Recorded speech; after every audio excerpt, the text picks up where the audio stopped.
Hello friends, welcome to the exam hacker YouTube channel. दोस्तों, हम लोग यूपी पीसीएस 2021 के एक्सपेक्टेड क्वेश्चन को डिस्कस कर रहे हैं और इसी के संदर्भ में हम लोग ऑलरेडी 6 सेट को डिस्कस कर चुके हैं। तो आज के इस वीडियो में हम लोग 7वां यहाँ पे जो सेट है उसको डिस्कस करेंगे। तो चलो दोस्तों, आज का वीडियो स्टार्ट करते हैं। और सबसे पहला हमारा प्रश्न है यहाँ पे, city innovation exchange is launched by. City innovation जो एक्सचेंज है किसके द्वारा लॉन्च किया गया है? तो सबसे पहले बात करते हैं सिटी इनोवेशन एक्सचेंज। ये हमारी जो इंडिया की जो सिटी है उसके ईज़ ऑफ डूइंग बिजनेस और वहाँ पे लिविंग कंडीशन अच्छा बनाने के लिए सिटी इनोवेशन एक्सचेंज एक प्लेटफॉर्म को लॉन्च किया गया है। इस प्लेटफॉर्म में जो सिटीज़ की प्रॉब्लम्स हैं और जो इनोवेटर हैं दोनों को एक साथ लाए जाएंगे और यहाँ पे सॉल्यूशन प्रोवाइड किया जाएगा। तो सिटी इनोवेशन एक्सचेंज एक तरह से प्लेटफॉर्म है और किसके द्वारा लॉन्च किया गया है? तो ऑप्शन यहाँ दिया गया है नीति आयोग, आवास और शहरी मामलों के मंत्रालय, वित्त मंत्रालय, पर्यावरण वन और जलवायु परिवर्तन मंत्रालय। तो इसका आंसर हमारा राइट आंसर है हमारे ministry of housing and urban affairs. इसका आंसर हो जाएगा बी, आवास और शहरी मंत्रालय। Actually ministry of housing and urban affair के द्वारा दो बहुत ही महत्वपूर्ण हमारी स्कीम लॉन्च किए गए हैं। एक तो हमारे सिटी इनोवेशन एक्सचेंज है और दूसरा हमारी रिपोर्ट जो लॉन्च किया जाता है ईज़ ऑफ लिविंग सिटीज़। ठीक है, तो ease of living Indian cities में हमारी जो बेंगलुरु फर्स्ट थी मिलियन प्लस सिटीज़ में, तो दो हमारी रिपोर्ट यहाँ पे पब्लिश किए जाते हैं। तो इसका आंसर राइट आंसर है हमारे ministry of housing and urban affair 1 का बी। अब दूसरा यहाँ पे जो एंशियंट हमारे फिलोसफर के जो एक तरह से बोल सकते हो कि जो हमारे 8 जो हमारी फिलॉसफी हैं उसके से यहाँ पे क्वेश्चन लिए गए हैं और इसको आपको मैचिंग करना है। लेफ्ट साइड में आपको जो फिलॉसफी के हमारे जो ब्रांच हैं वो दिए गए हैं और राइट साइड में उसके फाउंडर मेंबर का नाम दिया गया है। तो वैसेस्का किसके द्वारा फाउंडिंग किया गया था? तो वैसेस्का की बात करें तो हमारी एक तरह से जो एटॉम थ्योरी वैसेस्का दिए हुए थे और एटॉम थ्योरी में जो हमारी बात की गई थी कि हमारे जो बॉडी हैं वो 5 तत्वों से मिलके बने हुए हैं और इसके जो फाउंडर थे वैसेस्का का, वो हमारी कौन थे? जो कन्नड़ा, ठीक है, कन्नड़ जो हमारी थे कन्नड़ा, ये हमारी इसके फाउंडर मेंबर थे वैसेस्का का। न्याय फिलॉसफी क्या करती थी कि जो हमारी राइट नॉलेज है वो हमारी परसेप्शन और जो कंपैरिजन है और इन्फरेंस, इससे हमारी राइट नॉलेज निकल के आते हैं, रिलायबल सोर्स ऑफ नॉलेज, ये हमारी न्याय फिलॉसफी बोलती है। और इसके जो फाउंडर मेंबर थे वो हमारे गौतम थे। ठीक है, गौतम बुद्धा को आप न्याय से जोड़ सकते हो याद रखने के लिए। तो गौतम जो थे वो हमारी न्याय फिलॉसफी को किए थे। और सांख्य एक तरह से कपिला के द्वारा फाउंडिंग किया गया था और सांख्य फिलॉसफी में जनरली 25 तत्वों की बात करते हैं, जिसमें से दो हमारी द्वैत, जैसे दो पार्ट हैं हमारी पुरुषा और प्रकृति, उसकी बात करती है सांख्य। और इसमें जो सत्वा, तमसा, राजसा जो हमारी तत्व हैं उसकी बात करता है। तो सांख्य फिलॉसफी कपिला द्वारा यहाँ पे फाउंडिंग की गई थी। वेदांता फिलॉसफी हमारी व्यास के द्वारा फाउंड की गई थी। तो हमारा डी का थर्ड आंसर हो जाएगा। तो इस तरह से आप मैचिंग कर सकते हो। वैसेस्का कन्नड़ द्वारा फाउंड की गई थी, न्याय गौतम द्वारा, सांख्य कपिलक द्वारा और वेदांता व्यास के द्वारा। तो ये हमारे राइट आंसर हो जाएंगे। आज का तीसरा प्रश्न यहाँ पे, राजस्व रिकॉर्ड की डुप्लीकेसी को रोकने के लिए किस सरकार ने यानी किस राज्य ने धरा जो एंटी लैंड हमारी माफिया सॉफ्टवेयर है वो हमारी लॉन्च किए गए हैं। तो धरा जो एंटी लैंड हमारी माफिया है जो लैंड की डुप्लीकेसी को रोकेगा और साथ साथ ऑफिसर को वहाँ पे मैनिपुलेशन को भी रोकेगा। ठीक है, ऑफिसर करप्शन से मैनिपुलेट न कर पाए और डुप्लीकेसी न हो पाए, इसके लिए धरा एंटी लैंड सॉफ्टवेयर किस राज्य द्वारा लॉन्च किया गया है? तो इसका आंसर हमारा हो जाएगा उत्तर प्रदेश। उत्तर प्रदेश की धारा एक तरह से एंटी लैंड सॉफ्टवेयर हमारी लॉन्च की गई है। तो 3 का हमारा ए आंसर हो जाएगा। चौथा है उत्तर प्रदेश में कितने रामसर स्थल हैं।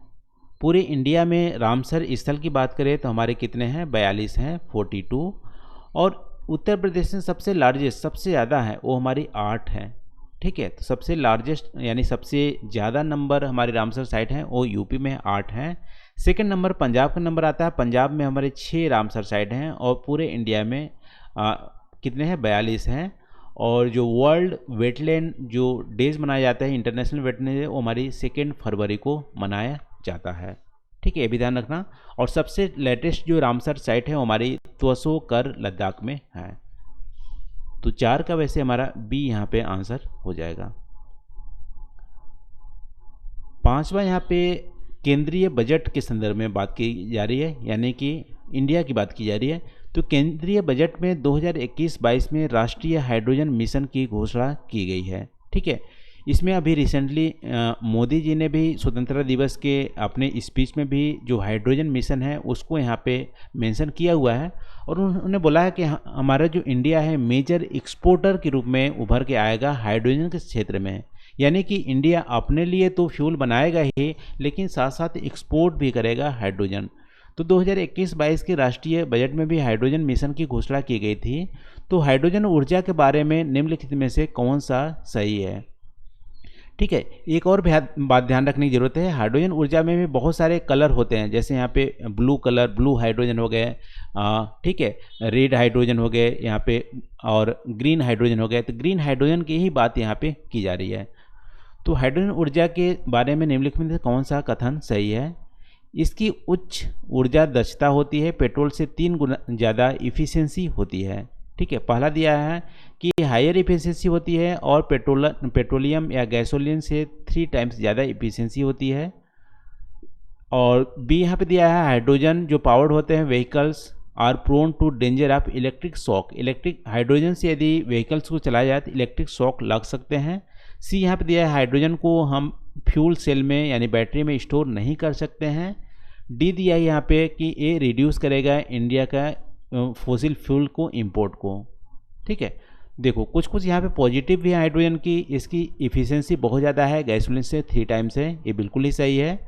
और यदि हाइड्रोजन की हम व्हीकल में यूज करते हैं तो इलेक्ट्रिक शॉक भी लगने की संभावना होती है, क्योंकि बहुत ज़्यादा इफ़िशियंसी होती है, ये भी हमारी सही है। इसको हम स्टोर कर सकते हैं। ठीक है, हमारी गलत स्टेटमेंट हो जाती है सी, यही हमारा राइट आंसर है कि इसको हम स्टोर कर सकते हैं। लेकिन हमारी जो इसकी स्टोरेज में जो हमारी इफ़िशियंसी होती है, अभी भी हाइड्रोजन की इफ़िशियंसी हमारी लिथियम आयन बैटरी से कम है। तो थोड़ा सा यहाँ पे स्टोरेज में प्रॉब्लम है। लिथियम आयन जो बैटरी है उससे कम इफ़िशियंसी हमारे हाइड्रोजन की है, लेकिन टेक्नोलॉजी हम इवॉल्व करके हम इसको चेंज कर सकते हैं। ठीक है, और जाहिर सी बात है ये हाइड्रोजन जो हमारी मिशन है हमारी फॉसिल फ्यूल को इंपोर्ट को कम करेगा। तो इसका जो गलत आंसर है वो हमारे सी हो जाएगा। Hydrogen can not be use in fuel cell, fuel cell में भी हम हाइड्रोजन का यूज कर सकते हैं। तो 5 का हमारा सी यहाँ पे आंसर हो जाएगा। छठा है यहाँ पे ज्योग्राफी से लिया गया है, किस नदी पे जोग झरना है। ठीक है, जोग जो वाटरफॉल है किस नदी पे है, नर्मदा पे, सुवर्णरेखा पे, सरवती पे और कावेरी पे। तो शरावती जो रिवर है हमारी कर्नाटका की, वहाँ पे जोग वाटरफॉल है। ठीक है, ये हमारी सबसे लार्जेस्ट या वाटरफॉल नहीं है, जोग वाटरफॉल, ये हमारी 3rd लार्जेस्ट है इंडिया की। फर्स्ट हमारी मेघालय में है नोहकली कैल, और सेकंड जो लार्जेस्ट हमारी वाटरफॉल है वो दूध सागर वाटरफॉल है, कहाँ पे, गोवा में। ठीक है, इसके बाद तीसरा नंबर हमारी जोग वाटरफॉल की आती है जो सरवती रिवर पे है कर्नाटका में। ठीक है, सुवर्णरेखा पे हमारे डुंगरू वाटरफॉल है रांची के पास। तो 6 का हमारा सी यहाँ पे आंसर हो जाता है। अच्छा, 7वां में यहाँ पे हुंड्रू वाटरफॉल किस नदी पे है, अभी हम लोग डिस्कस किए, सुवर्णरेखा नदी पे है जो रांची के पास है झारखंड में। ठीक है, तो हुंड्रू झरना किस नदी पे है, सुवर्णरेखा नदी पे है। अब 8वां यहाँ पे है निर्यात स्रोत के घटते क्रम में निम्नलिखित देशों को व्यवस्था कीजिए। यानी कि इंडिया जो निर्यात करता है किस देश में सबसे ज़्यादा करता है, उसको हमको डिक्रीजिंग ऑर्डर में करना है। तो इंडिया के निर्यात सबसे ज़्यादा निर्यात करता है इंडिया किसके साथ, यूएसए के साथ, अमेरिका को सबसे ज़्यादा निर्यात करता है। इसके बाद सेकंड नंबर पे चाइना है, तो सेकंड हमारा चाइना हो जाएगा, अमेरिका फर्स्ट हो जाएगा, यूएई हमारा थर्ड हो जाएगा और फोर्थ में हमारा हांगकांग आ जाएगा। तो क्या है 2134, 2134, 8 का हमारा ए यहाँ पे आंसर हो जाएगा। ठीक है, तो निर्यात सबसे ज़्यादा इंडिया किसको करता है, यूएसए को करता है। 9वां की बात करें तो बांधवगढ़ टाइगर जो रिजर्व है वो कहाँ पे है। ठीक है, बांधवगढ़ टाइगर नेशनल पार्क कहाँ पे है लोकेटेड, तो ये हमारे मध्य प्रदेश में लोकेटेड है बांधवगढ़ टाइगर नेशनल पार्क, जिसमें कि टाइगर की डेंसिटी बहुत ही ज़्यादा पाई जाती है। ठीक है, तो 9 का बी हमारा आंसर हो जाएगा मध्य प्रदेश। अब 10वां है आज का लास्ट क्वेश्चन है, उत्तर प्रदेश सरकार द्वारा भारत का पहला मेगा लेदर पार्क। ठीक है, इंडिया का फर्स्ट मेगा लेदर पार्क कहाँ पे यूपी गवर्नमेंट इस्टेब्लिश कर रही है, तो ये हमारी कहाँ पे है, आगरा में। आगरा में फर्स्ट मेगा लेदर पार्क हमारे इस्टेब्लिश किए जा रहे हैं यूपी में। तो 10 का हमारा ए यहाँ पे आंसर हो जाएगा। 13 दोस्तों आज के 7वां सेट में 10 प्रश्न को डिस्कस किए। तो आई होप यहाँ पे वीडियो जो डिस्कस किए हैं आपको अच्छी लगी होगी। तो आज के लिए बस इतना ही। Thank you for watching. मिलते हैं अगले वीडियो में नए टॉपिक के साथ। Thank you.